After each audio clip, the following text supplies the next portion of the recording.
নবীরা সুপারিশ করার আগে সর্বপ্রথম হাসরের ময়দানে মানুষগুলা পাগল পারা হয়ে আদম আলাইহিস সালাতু ওয়াস সালামের সামনে যাবে, বলবে আনতা আবুনা, আপনি আমাদের পিতা হন, ওয়াসফালানা, আপনি আমাদের জন্য সুপারিশ করেন।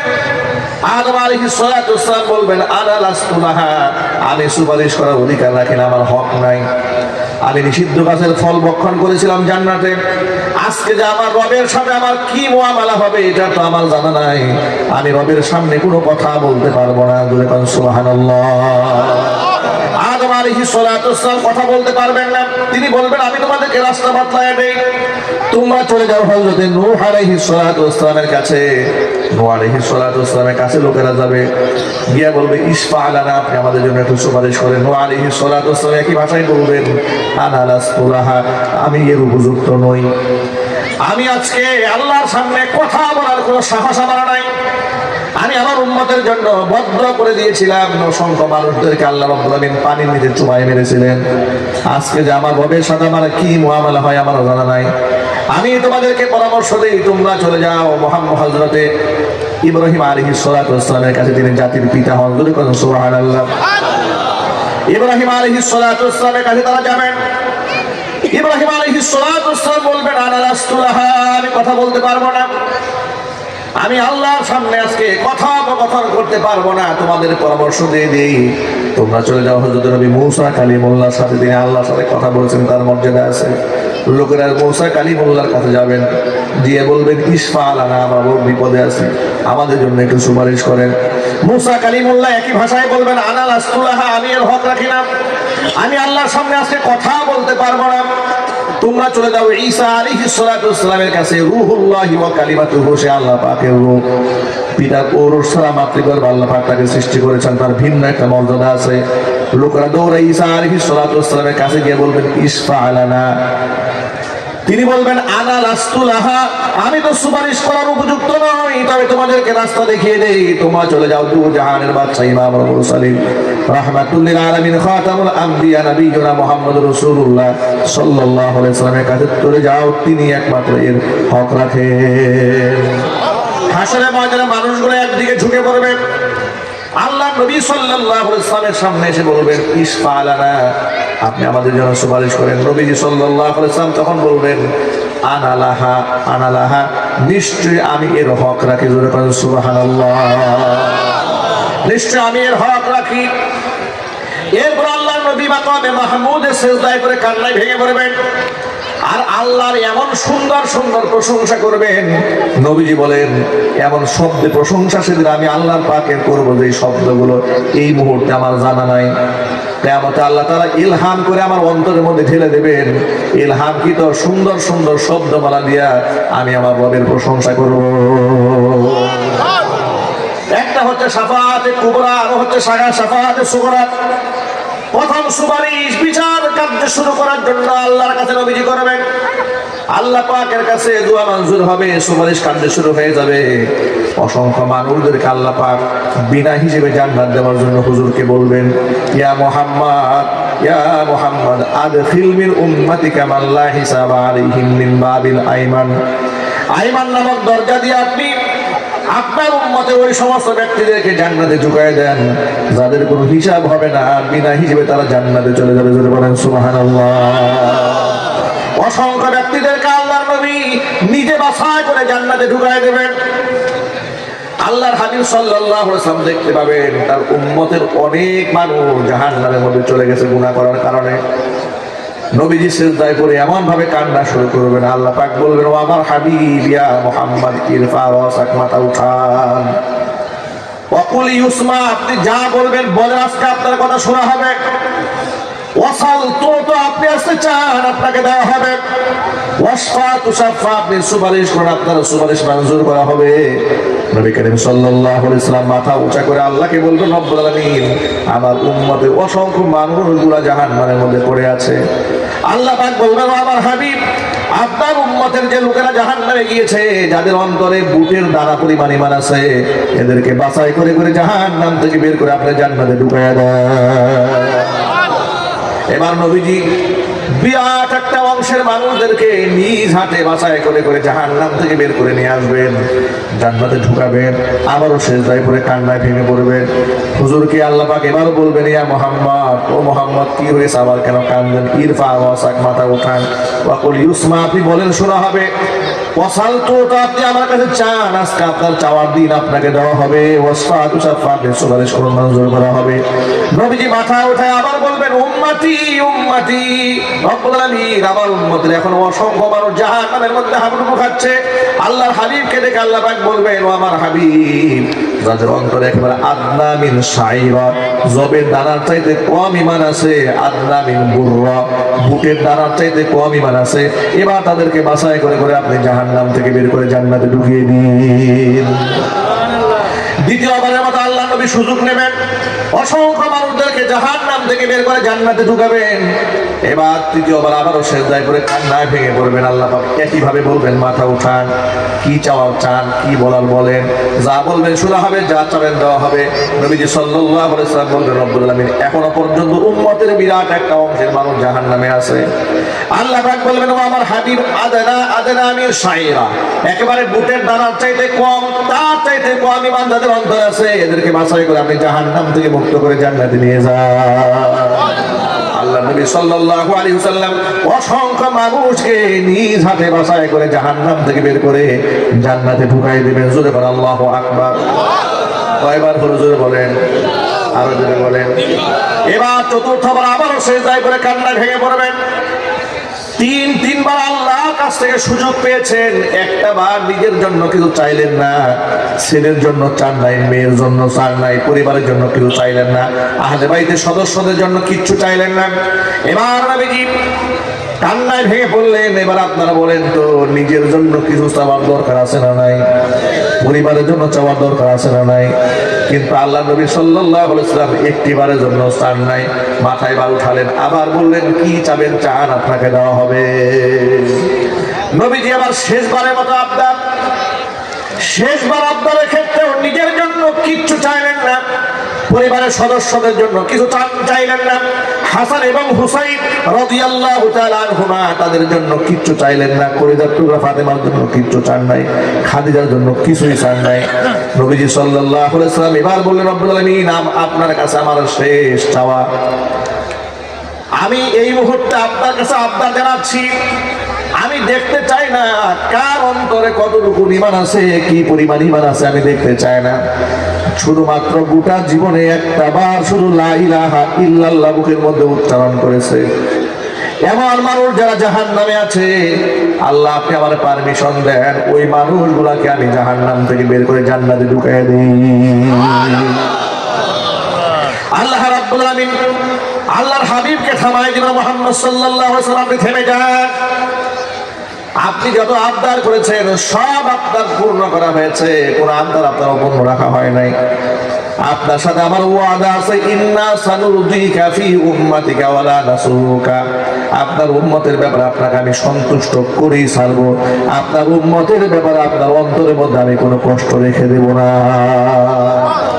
ওয়া ইজ্জাতি ওয়া জিবরিয়াই ওয়া কুদরতি, আমি আমার ইজ্জতের কসম করে বলছি, আমি আমার রাজত্বের কসম করে বলছি, আমি আমার ক্ষমতার কসম করে বলছি, লা উখরিজান্না মান ক্বালা লা ইলাহা ইল্লাল্লাহ, গোটা জীবনে একটিবার শুধু যারা লা ইলাহা ইল্লাল্লাহ মুখে উচ্চারণ করেছে বিশ্বাসের সাথে, ওই সমস্ত ব্যক্তিদেরকে আপনি নন, আমি আল্লাহ নিজ দায়িত্বে জাহান্নাম থেকে বের করে জান্নাতে ঢুকিয়ে দেব। আমার প্রিয় ভাইরা, আল্লাহ নবী সাল্লাল্লাহু আলাইহি ওয়াসাল্লাম আমাদেরকে এত মোহাব্বত করেন আর এতটাই ভালোবাসেন, সুযোগ যতবার পাবেন শুধু আমাদের জন্যই চাবেন। এই জন্য কোরআন মাজিদের সূরা তাওবার একেবারে শেষ প্রান্তে আল্লাহ রাব্বুল আলামিন বলে দিয়েছেন, লাকাদ জাআকুম রাসূলুম মিন আনফুসিকুম আজিজুন আলাইহি মা আনিতুম হারিসুন আলাইকুম বিল মুমিনিনা রাউফুর রহিম।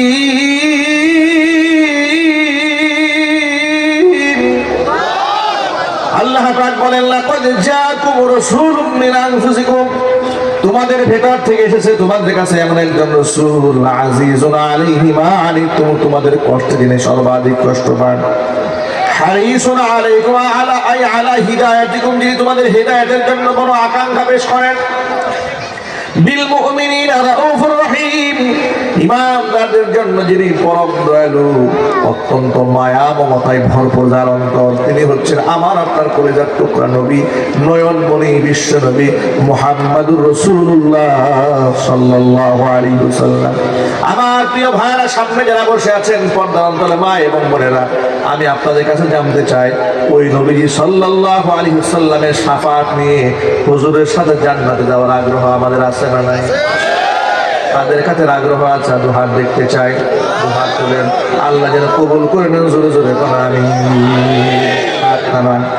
যদি নবীজির সাথে জান্নাতে যেতে চান, আল্লাহর হাবিব রাহমাতুল লিল আলামিন রাবিআ রাদিয়াল্লাহু তাআলা আনহু গভীর রজনীতে তার জন্য উজুর পানি এগিয়ে দিয়েছিলেন। নবীজি সাল্লাল্লাহু আলাইহি ওয়াসাল্লাম বড্ড খুশি হয়ে গেলেন, বলেন রাবিআ রে, তুমি আজকে আমার কাছে যা চাবে তোমাকে তাই দেওয়া হবে। রাবিআ রাদিয়াল্লাহু তাআলা আনহু এমন একটা সুযোগকে তিনি হাতছাড়া করলেন না। তিনি বললেন, নবীজি চাওয়ার যেহেতু সুযোগ দিয়েছেন, দুনিয়াতে কিচ্ছু চাই না আপনার কাছে, নাসআলু মুরাফাকাকা ফিল জান্নাত, জান্নাতে আমি আপনার সাথী হয়ে থাকতে চাই। নবীজি সাল্লাল্লাহু আলাইহি সাল্লাম বললেন, ও আমার রাবিআ, জান্নাতে যদি আমার সাথী হয়ে থাকতে চাও, ফাআইনি আলা যালিকা বিকাসরাতিস সুজুদ, তাহলে বেশি বেশি আল্লাহকে সিজদা দিয়ে আমাকে সাহায্য করো। আল্লাহকে যে ব্যক্তি বেশি সিজদা না দেবে, সেই ব্যক্তি আমি মুহাম্মদ সাল্লাল্লাহু আলাইহি ওয়াসাল্লামের সাথে জান্নাতি হতে পারবে না। এই জন্য যত ভাইরা এখানে আছি, আল্লাহকে সিজদা দেওয়ার দরকার আছে না নাই? আরো জোরে বলেন। দৈনিক কয়বার? আরো জোরে। 5 বার তো ফরজ ভাবে দিতেই হবে আল্লাহর সামনে হাজিরা। আর রাতের বেলা একটা হাত যদি মানুষ যখন ঘুমায় থাকবে, তখন একাকিত্বের রবের সামনে সিজদায় পড়ে কাঁদবেন। নবীজি সাল্লাল্লাহু আলাইহি সাল্লাম বলেছেন, আফশুস সালাম ওয়া আতঈমুত তুআম ওয়া সাল্লু ওয়ান নাসু নিয়াম, মানুষের মাঝে সমাজের মধ্যে সালামের প্রচার প্রসার ঘটায় দাও। আফশুস সালাম ওয়া আতঈমুত তুআম, মানুষদেরকে খাবার খাওয়াও। ওয়া সাল্লু ওয়ান নাসু নিয়াম, মানুষ যখন ঘুমায় থাকে, তখন রবের সামনে নামাজে দাঁড়ায় থাকে। জোরে বলেন সুবহানাল্লাহ। নামাজের ব্যাপারে কোনো উদাসীনতা চলবে না, কোনো গাফিলতি চলবে না। আল্লাহর কসম করে বলছি, কোনো পীরের পায়ে সিজদা দেওয়া যাবে না, হারাম। ঠিক আছে, জোরে বলেন। মাজারে সিজদা দেওয়া হালাল না হারাম? পীরের পায়ে সিজদা দেওয়া হালাল না হারাম? কিন্তু বাংলাদেশে মাজারে সিজদা আছে না নাই? পীরের পায়ে সিজদা আছে না নাই? আপনাদের পার্শ্ববর্তী সুরস্যের দরবার, ঠিক না বেঠিক? আহারে অবস্থা, সুরেশ্বর দরবারের অবস্থা দেখলে কান্না আসে। জি, এরা কিভাবে নিজেকে মুসলমান দাবি করে? কোন আমল দিয়ে বোঝা যায় এরা মুসলমান? কোন দিক থেকে মনে হয় এগুলো মুসলমান? সিজদা গ্রহণ করতেছে, বেপরদা নারী পুরুষ সমান সিজদা করতেছে, নাউজুবিল্লাহ জোরে বলেন। গান বাজনা করতেছে, বাদ্য বাজাচ্ছে, আবার বিভিন্ন জায়গায় দেখি মানুষ মারা যাচ্ছে, ব্যান্ড পার্টি করে কবরস্থানে নিয়ে ভণ্ডামিতে একটা সীমা থাকা দরকার। এদের শয়তানি দেখে শয়তানদের কতবার গলায় দড়ি দিছে, ঠিক কিনা বলেন? এই যে অপারেশন ডেভিল হান্ট, শয়তান ধরা অপারেশন চলতেছে না? কথা বলে না, স্বরাষ্ট্র উপদেষ্টা বলেছে না, ছোট শয়তান বড় শয়তান যা আছে সব ধরে ফেলা হবে। এই ডেভিল হান্ট, এই অপারেশনে এই ছোট শয়তান আর বড় শয়তান এগুলো ধরা উচিত, ঠিক কিনা বলেন? গোটা সমাজটাকে শিরিক দিয়ে, বেদাত দিয়ে, কুফর দিয়ে, কুসংস্কার দিয়ে ভরে ফেলতেছে। গাঁজা করে গাঁজা টানে, বলে গাঁজা বলা যাবে না, সিদ্ধি বলতে হবে। আজিব তামাশা, নামাজ নাই, রোজা নাই, আল্লাহ পরকালের চিন্তা নাই। আমরা মারিফতের লোক, আমরা আধ্যাত্মিক জগতের লোক। এক ভণ্ডার এদিকে রমজান মাসে আমাদের এলাকায় সিগারেট টানতেছে, আমার বাবার বয়সের লোক, মসজিদের সামনে দিয়ে যাচ্ছে, মেজাজটা খারাপ হয়ে গেছে। সবসময় চুপ থাকার চেষ্টা করি, এলাকায় যে কোনো সমস্যা না হয়, যেখানে বলা যাবে সেখানে বলি। এটা দেখার সহ্য হলো, রোজার মাসে সিগারেট টানতেছে। বলে ফেললাম, চাচা আপনি যে রমজানে এইরকম করে প্রকাশ্যে সিগারেট টানতেছেন, আপনার কিন্তু শরম হয় না? আমাকে জবাব কি দেয় বলেন? আমাকে জবাব দেয়, বলে তোমার তো বয়স কম, তুমি তো বুঝবা না, তোমরা শরীয়তের হুজুর, এটা মারিফতের অনেক উপরের ব্যাপার। তবে শুধু এতটুকু বলে দেই তোমাকে, আত্মাকে কষ্ট দিয়ে রোজা রাখা যায় না। নাম দিয়েছে ফতুয়াই শয়তানি। এই ফতুয়ার নাম কি? ফতুয়াই শয়তানি। আত্মারিকেও কষ্ট দিয়ে নাকি রোজা রাখা যায় না। আরে বাবা, কষ্ট দিয়ে যা হয়তো আপনি মিষ্টি পাবেন কিভাবে? কষ্ট না হলে পরীক্ষা হলো কি করে? আপনার তৃষ্ণা লাগতেছে, আপনি খাচ্ছেন না, রবের হুকুমের সামনে মাথা নত করে দিয়েছেন, আল্লাহু আকবার বলেন। আবার আজান হয়ে গেল, আপনি একটু বিলম্ব করলেন না, সাথে সাথে খেয়ে ফেললেন, মানে সুবহানাল্লাহ। আল্লাহ পাকের হুকুমের দৃশ্যটা আর আমাদের বাস্তবায়ন করার দৃশ্যটা কি এরকম হয়ে যাচ্ছে? হালাল জিনিস আল্লাহ বলেছেন বান্দা খাবি না, আমরা না খেয়ে বসে আছি। আজান হয়ে গেল, আল্লাহ পাক কেমন বলে বান্দা তাড়াতাড়ি খা, আবার তাড়াহুড়া করে খাওয়া শুরু করলাম। আল্লাহু আকবার। এই জন্য নবী করিম সাল্লাল্লাহু আলাইহি ওয়াসাল্লাম বলেছেন, এই উম্মত ততদিন পর্যন্ত কল্যাণ থেকে বঞ্চিত হবে না যতদিন পর্যন্ত সে দ্রুত ইফতার করবে। ইফতারে বিলম্ব করা যাবে না। টাইম হয়েছে, মনে মনে ভাববে সারাদিন তো না খাইছিলাম, আধা ঘন্টা পরেই খাই, অসুবিধা না। যখন হুকুম এসেছে তখনই খাইতে হবে, যখন হুকুম এসেছে তখনই খাওয়া বন্ধ করতে হবে। চিল্লায় বলেন আল্লাহু আকবার। রমজানের রোজা কি সকলে রাখবেন তো ইনশাআল্লাহ? নাকি আত্মারে কষ্ট দিয়ে রোজা রাখা জায়েজ নাই, হে গ্রুপে যাবেন? তারাবির নামাজ পড়বেন তো ইনশাআল্লাহ? কয় রাকাত? কারা কারা পড়বেন হাত দেখি এবার। তারাবির নামাজে কি খতমে কোরআন পড়বেন? সূরা তারাবি বলে পালাইবেন? মাশাআল্লাহ। খতম পড়েন তো? খতম তারাবির মধ্যে একটা মজা আছে না? আরো জোরে। আমি 2001 সাল থেকে 2020 টানা 20 বছর খতমে তারাবি ধারাবাহিক পড়িয়েছে আলহামদুলিল্লাহ। এখনো মাঝে মাঝে পড়ায়, এখন তো ব্যস্ততা বেড়ে গেছে, বয়স হয়ে গেছে, এখন একটু কম পড়ায়, কিন্তু পড়ায়। এর মধ্যে আলাদা একটা মজা আছে। 2004 সালে ধানমন্ডি জামে মসজিদে আমি খতমে তারাবি তার পড়াতাম। 300 হাফেজ সাহেব ইন্টারভিউ দিয়েছিল, ওখানে ফার্স্ট ক্লাস ফার্স্ট হয়েছিল, মনে আছে। আমাকে যখন সিলেক্ট করে শুধু সূরা ফাতিহা করে, মনে করে এত হাফেজ সবার তো পড়াশোনা সম্ভব না, এখন বাছাই করে দিতে হবে। পরীক্ষক যারা মুমতাহিন যারা ছিলেন তারা সিদ্ধান্ত নিলেন, প্রথমে সবার কাছ থেকে শুধু সূরা ফাতিহা শোনা হবে। কি শোনা হবে? শুধু সূরা ফাতিহা, আর কিছু জিজ্ঞেস করা হবে না। ফাতিহা যদি পছন্দ হয় এরপরে ইন্টারভিউ হবে, ইন্টারভিউ হবে না। মোটামুটি ফাতিহা পড়তে গিয়ে 200 বার হয়ে গেছে। আর আমি ফাতিহা পড়ার আগে শুধু আউযু বিল্লাহি মিনাশ শাইতানির রাজিম আর বিসমিল্লাহির রহমানির রহিম পড়ার পরে আমাকে সিলেক্ট করে বলে আপনি এই পাশে বসেন। শুধু একটু বলেছিলাম আউযু বিল্লাহি মিনাশ শাইতানির রাজিম বিসমিল্লাহির রহমানির রহিম, বাস একটু বলা, আর লাগবে না, মেয়ের বসেন। আলহামদুলিল্লাহ বলেন। তারাবি নামাজের ছোট ছোট ছেলেরা আসতো। একটা ছেলের নাম ছিল তাওসিফুর রহমান, সম্ভবত ক্লাস 6-এ পড়তো। একদিন আমাকে এসে বলল, হুজুর তারাবি নামাজটা আজকে একটু তাড়াতাড়ি পড়াবেন। আমি বললাম কারণ? নামাজ তো বাদ দিতে মনে চায় না, আপনি যে নামাজ পড়ান নামাজ বাদ দিতে মন চায় না, কিন্তু 9টার মধ্যে একটা নাটক আছে, নাটক দেখতে মন চাচ্ছে, কোরআনের অত বাদ দিতে মন চাচ্ছে না, তো মুশকিল হয়ে গেছে, একটু তাড়াতাড়ি পড়ানো যায় কিনা। নামাজের তেলাওয়াতের মজা থাকলে আর এর রূহটা, এর মজাটা যারা একবার বুঝেছে, কোরআনের আকর্ষণ যারা একবার ধরেছে, পৃথিবী একদিকে কোরআন একদিকে, ঠিক কেন যেন বলে। কোরআন মাজিদের তেলাওয়াত, কোরআন মাজিদের মোহাব্বত মানুষকে জান্নাত পর্যন্ত পৌঁছায় দেবে। মসজিদে কুবাতে নবী করিম সাল্লাল্লাহু আলাইহি ওয়াসাল্লাম সাহাবীদের মধ্য থেকে একজন ইমাম নিয়োগ দিলেন। ইমাম নামাজে প্রথম রাকাতে যে সূরা পড়ুক না কেন, দ্বিতীয় রাকাতে কম্পালসরি সূরা ইখলাস তেলাওয়াত করে, প্রতিদিন প্রতিনিয়ত। মুসল্লিরা মনে স্বপ্ন যে হুজুর যদি সূরাটা চেঞ্জ করে পড়ে, এতগুলো সূরা, উনি সূরা ফাতিহার পরে একটা সূরা করেন, দ্বিতীয় রাকাতে সূরা ফাতিহার সাথে সূরা ইখলাস কম্পালসরি করেন, এটা চেঞ্জ তো করতে পারেন। ইমাম সাহেব বললেন, ইমাম সাহেব সূরাটা একটু চেঞ্জ করে পড়েন। ইমাম সাহেব বললেন, প্রয়োজনে তোমরা ইমাম চেঞ্জ করো, কিন্তু ইমাম সাহেব সূরা চেঞ্জ করবেন না। সুবহানাল্লাহ। তারা ইমাম সাহেবের বিরুদ্ধে নালিশ দিল মুহাম্মদ সাল্লাল্লাহু আলাইহি ওয়াসাল্লামের কাছে, হুজুর কাছে নালিশ দিয়ে বলছেন, হে আল্লাহ রাসূল, এমন ইমাম নিয়োগ দিয়েছেন, ইমাম সাহেব তো সূরা ইখলাস ছাড়া অন্য কিছু চেনেই না। বলে তাই নাকি? বলে হ্যাঁ দেখেছেন। তো তোমার মুফতাদিরা যেগুলো বলে এগুলো কি ঠিক? বলে জি হুজুর ঠিক। তো তুমি এগুলো চেঞ্জ করো না কেন? বলে ইন্নী উহিব্বুহা, হে আল্লাহ রাসূল, আমি সূরা ইখলাসটাকে বড্ড ভালোবাসি। জিজ্ঞেস করলেন কেন? তিনি বললেন যে এই সূরার মধ্যে আল্লাহ তার নিজের পরিচয় দিয়েছেন, আল্লাহ তাওহীদের পরিচয় আছে, এই জন্য এটাকে আমাকে ছাড়তে মনে চায় না। চিল্লায় বলেন আল্লাহু আকবার। কুল হুয়াল্লাহু আহাদুল্লাহুস সামাদ লাম ইয়ালিদ ওয়া লাম ইউলাদ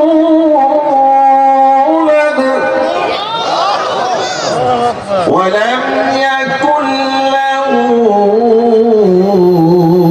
কুফুওয়ান আহাদ।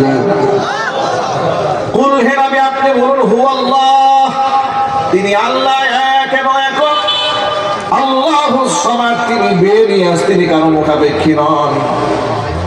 লাম ইয়ালিদ ওয়া লাম ইউলাদ, তিনি কাউকে জন্ম দেননি, কারো কাছ থেকে জন্মগ্রহণ করেননি। ওয়া লাম ইয়াকুল লাহু কুফুওয়ান আহাদ, তার সমকক্ষ সমতুল্য আর কেউ নাই।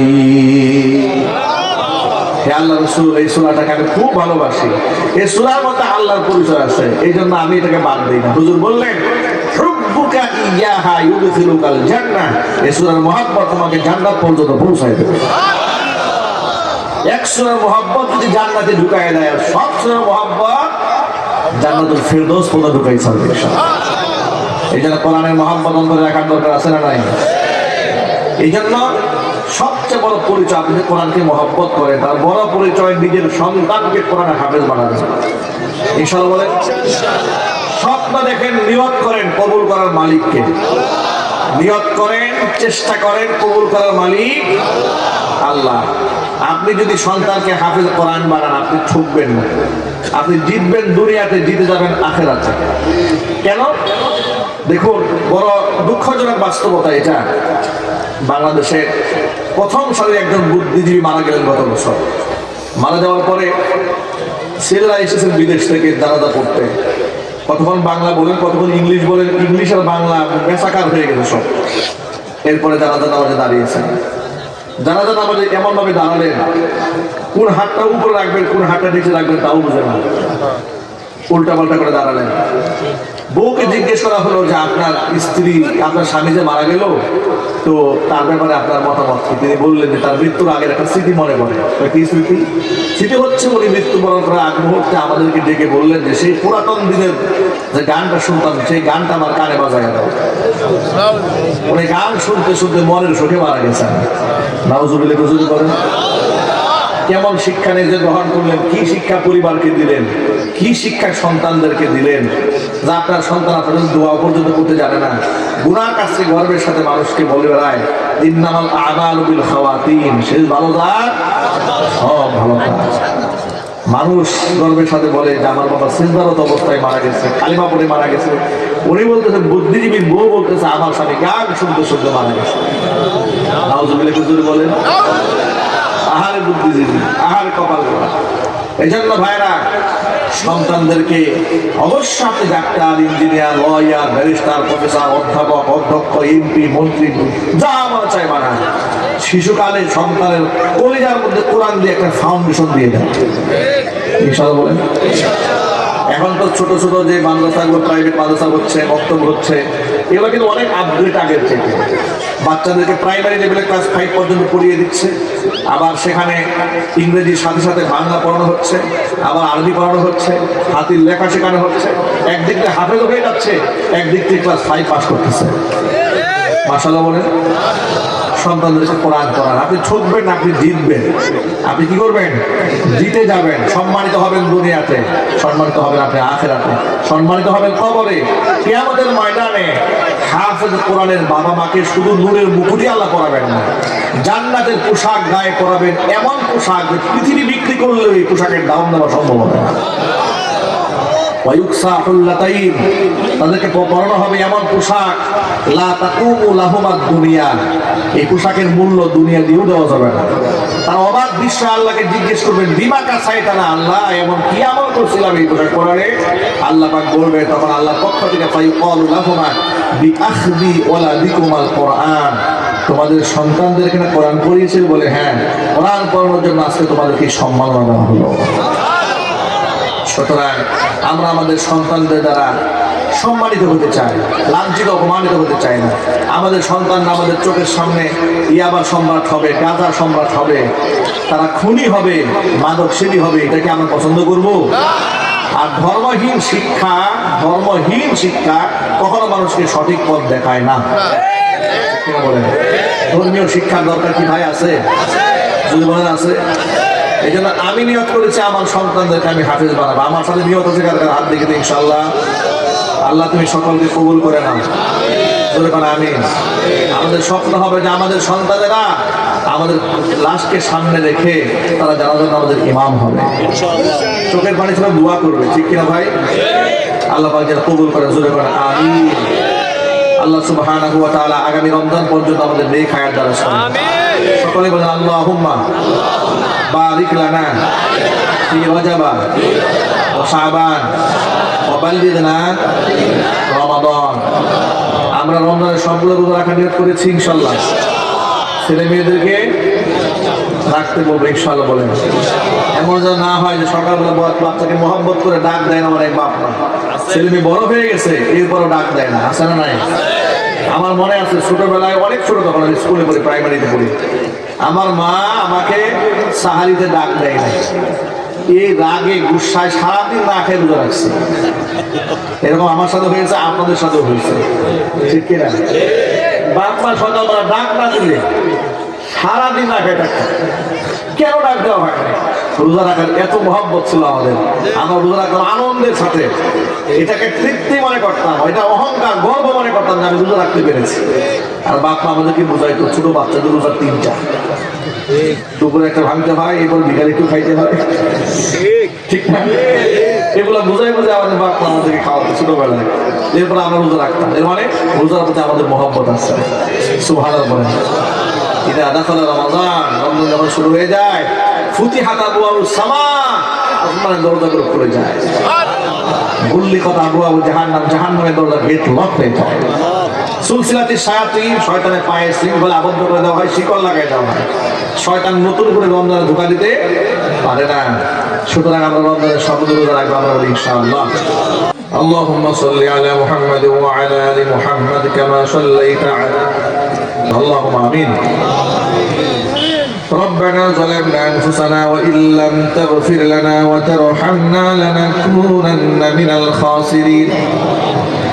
ربنا لا تزغ قلوبنا بعد إذ هديتنا وهب لنا من لدنك رحمة إنك أنت الوهاب.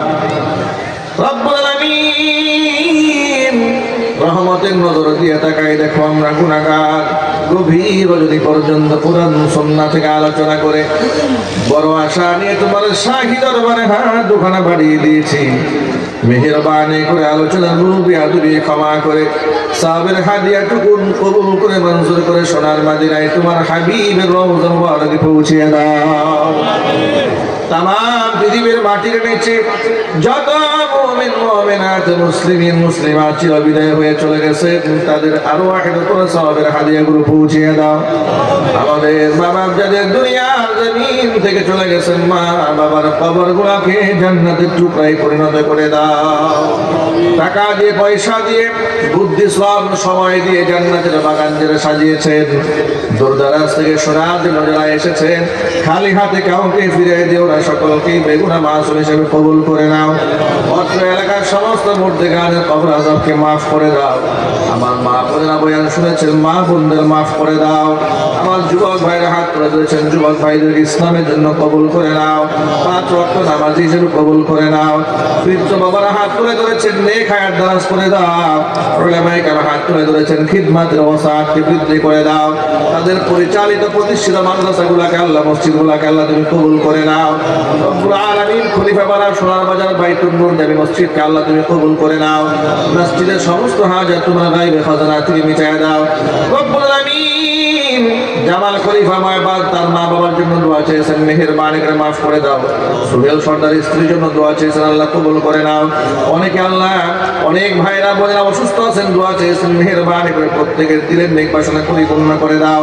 সভাপতি, সেক্রেটারি, কোষাধ্যক্ষ, সদস্যবৃন্দ, মুহিব্বিন, মুতাআল্লিমিন, সংশ্লিষ্ট ব্যক্তিবর্গ যারা আছেন, কোরআনের ওসিলায়, খিদমতে ওসিলা, আল্লাহ সকলকে মাফ করে দাও। কিয়ামতের দিন মুসিবতের সময় দোয়া আমাদের সকলের জন্য নাজাতের জারিয়া বানিয়ে দাও। রব্বির হামহুমা কামা রব্বায়ানি সগীরা। রব্বুল আলামিন আমার প্রবাসী ভাইরা বিদেশ থেকেও তোমাকে ভুলে নাই। রব্বুল আলামিন দোয়া চেয়েছেন, মাহফিলের মধ্যে শরীক থেকেছেন, আল্লাহ প্রবাসী ভাইদেরকে মাফ করে দাও। আল্লাহ তাদের জানে মাল ইজ্জতে সম্মানে ভরপুর বরকত দান করে দাও। দেশেও যারা কষ্ট করেছে আল্লাহ তাদেরকে তুমি কবুল করে নাও। ইসলামের খেদমতে আল্লাহ আত্মনির্ভর করার জন্য তৌফিক দান করো। আল্লাহ প্রত্যেকে আমরা যারা হাত তুলে ধরেছি, কাল কিয়ামতের দিন তোমার হাবিবের শাফাত আমাদের সকলের জন্য ওয়াজিব বানায়া দাও। তাকাব্বাল মিন্না إنك أنت السميع العليم وتب علينا إنك أنت التواب الرحيم. سبحان ربك رب العزة عما يصفون وسلام على المرسلين والحمد لله رب العالمين. واجعل آخر كلمتنا عند الموت لا إله إلا الله محمد رسول الله. السلام عليكم ورحمة الله وبركاته.